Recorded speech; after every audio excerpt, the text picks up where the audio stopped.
ایک چھوٹے سے گاؤں میں ریحان نام کا ایک نوجوان رہتا تھا۔ وہ ایک محنتی کسان تھا مگر دین سے بہت دور۔ نماز، قرآن دین کی باتوں میں کوئی دلچسپی نہ تھی۔ ریحان کا ماننا تھا کہ کامیابی صرف سخت محنت سے ملتی ہے، اللہ کے سامنے جھکنے سے نہیں۔ ریحان کا ایک ہمسایہ بابا کریم تھا، ایک بوڑھا مگر نیک دل بزرگ جو ہمیشہ مسجد کی صفوں میں سب سے آگے نظر آتے۔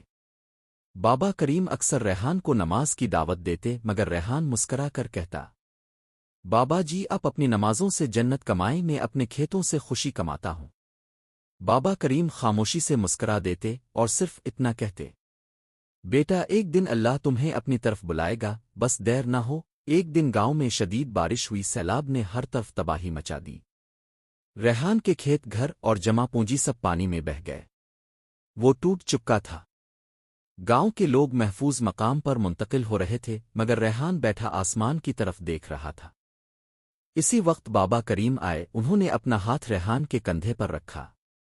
بیٹا اب بھی وقت ہے، اللہ صرف خوشی میں نہیں غم میں بھی یاد کرنے والا چاہتا ہے۔ ریحان کی آنکھوں میں آنسو تھے۔ اس رات وہ پہلی بار سجدے میں گرا، ٹوٹا ہوا، بے بس مگر سچا۔ چند ہفتے بعد گاؤں میں بحالی شروع ہوئی۔ ریحان اب ایک بدلا ہوا انسان تھا۔ وہ فجر کی اذان سے پہلے مسجد پہنچتا، لوگوں کی مدد کرتا اور سب سے زیادہ شکر ادا کرتا۔ لوگ حیران تھے کہ اتنی بڑی تبدیلی کیسے؟